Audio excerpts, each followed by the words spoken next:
Welkom, dit is Radboud Science Snacks, de korte wetenschapspodcast van de Radboud Universiteit, waarin onderzoekers ons bijpraten over een klein onderdeel van hun vakgebied. Ik zit hier vandaag met natuurkundige Johan Mentink. Johan, welkom. En we gaan het hebben over magnetisme. Wat is magnetisme?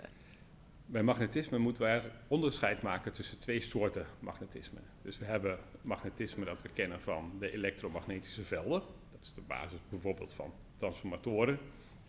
En we hebben magnetisme dat gaat over magnetische materialen. En die elektromagnetische velden die zijn er alleen als je bijvoorbeeld een stroom laat lopen. En het magnetisme van een magnetisch materiaal, dat is er altijd. Dus dat materiaal is van zichzelf magnetisch. En hoe ontstaat dat magnetisme? Nou, dat magnetisme in een magnetisch materiaal, dat begrijpen we eigenlijk pas sinds ongeveer het begin van de 20e eeuw. En dan moeten we weten dat, omdat we toen pas ontdekten van materialen bestaan uit atomen. En atomen bestaan weer uit elektronen en de atoomkernen.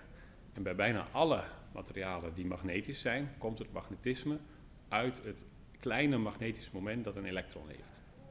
Dus dat ene elektron heeft al een magnetisch moment. En alle materialen zijn uit atomen opgebouwd. Dus in principe zouden alle materialen ook magnetisch kunnen zijn, van zichzelf. Maar het zijn er maar een heel paar. En dat komt omdat die kleine elektronen, die moeten op een of andere manier zodanig met elkaar praten dat ze allemaal graag dezelfde kant op willen kijken. Dus het elektron heeft van zichzelf al een klein noordpooltje en zuidpooltje. En als al die kleine elektronen dezelfde kant op kijken, is dat materiaal als geheel magnetisch. En dat hangt dus af van de elektrische interacties die de elektronen met elkaar hebben. En als we de kwantummechanica toepassen, dan weten we dat die elektrische interacties een spinafhankelijk deel hebben. Dus de spin is dan de naam die wij geven aan het magnetisch moment van dat elektron. Dat komt omdat het een soort van een intrinsiek spinachtig draai-impulsmoment is. En als die allemaal dezelfde kant op willen wijzen, dan moeten we net de goede balans van die elektrische interacties hebben.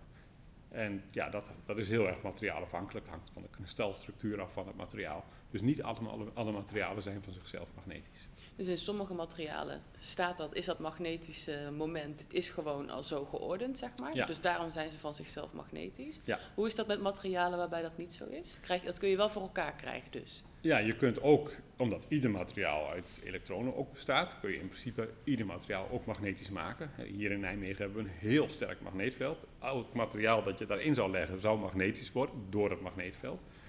Zou je het magneetveld alleen daarna weer uitzetten, dan verliest die zijn magnetisme ook weer. Maar het externe magneetveld, dus dat kun je maken simpelweg door een stroom door een spoel heen te sturen. En het sterkste magneetveld van die spoel zit dan in het midden van die spoel. Als je daar een materiaal in zou leggen dat nog niet magnetisch is, dan kun je dat inderdaad magnetisch maken. Omdat dat magneetveld dan zo sterk is dat de elektronen in dat materiaal wat je erin legt vanzelf ook een bepaalde kant op gaan staan. Ja, dus het externe magneetveld dat je maakt met een spoel, die zorgt ervoor dat al die kleine elektronen met hun kleine magnetisch momentje oplijnen langs dat magneetveld dat je aanlegt.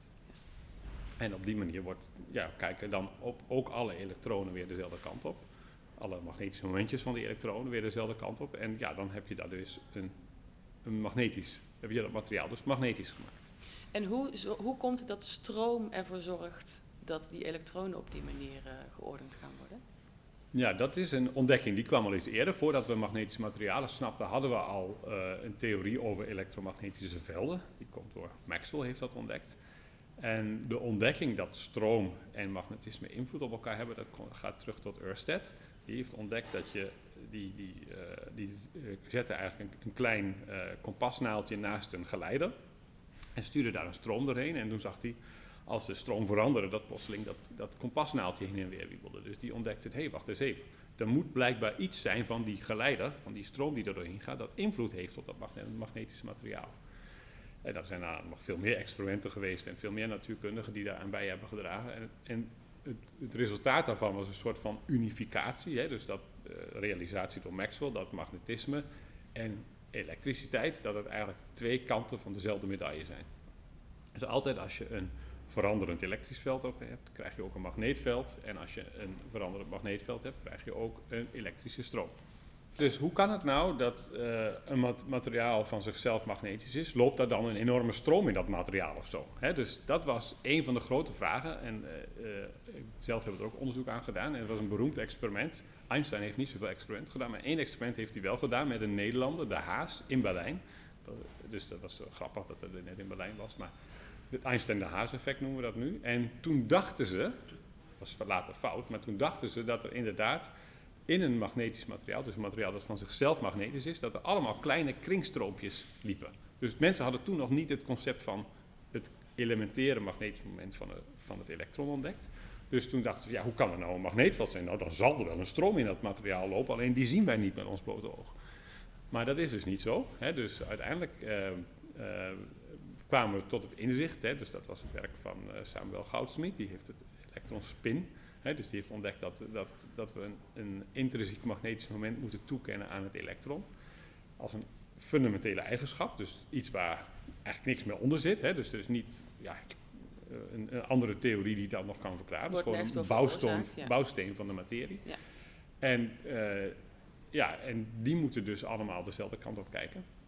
En dat betekent dus ook dat je niet hoeft te begrijpen dat er echte stromen lopen in een magnetisch materiaal waar wie het magnetisch maken. Dan zou je een soort van supergeleidende stroom hebben die altijd doorgaat, die dan voor het magnetisatie volgt. Dat werkt dus niet zo. Omdat we hebben ontdekt dat er dat concept van de elektronspin is. Bijna iedereen heeft thuis nog wel een soort van externe harde schijf of een computer met een harde schijf daarin. En de toepassing daarin is gebaseerd op magnetisme, want magneten, daarmee kunnen we informatie opslaan. En daar gebruiken we weer dat magneten een noordpool en een zuidpool heeft.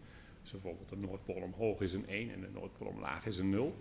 En die bits die je daarmee maakt, de binary digits is dat in het Engels, die zorgen ervoor dat wij al onze gegevens op kunnen slaan. Want ja, hoewel mensen die hebben het alfabet uitgevonden, voor de computers hebben we een alfabet met maar 2 karakters, alleen maar 0 en 1 en daar doet hij alles mee. Dus dan heb je heel veel nulletjes en eentjes nodig om bijvoorbeeld een fotootje op te slaan.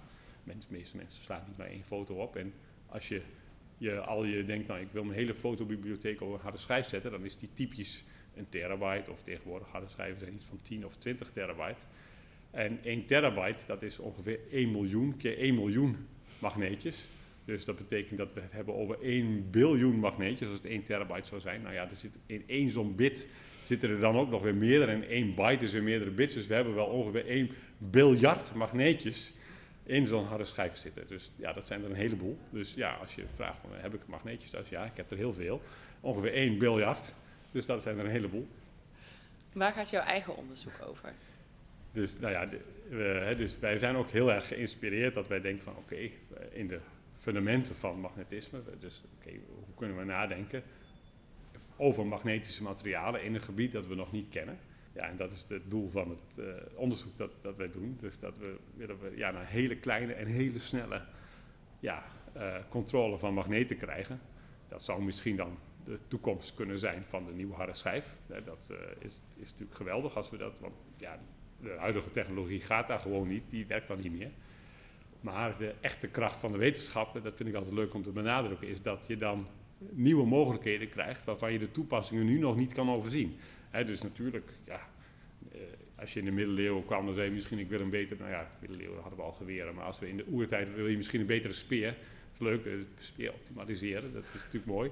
En nu willen we misschien die harde schijf optimaliseren, maar we ontsluiten daarmee kennis waarmee we dingen kunnen, die nieuwe ontdekkingen zijn, die dingen mogelijk waren, die we ons nu nog niet eens kunnen voorstellen. Ja, als wetenschapper vind ik het natuurlijk spannend om iets nieuws te ontdekken. Dat vind ik het leukste.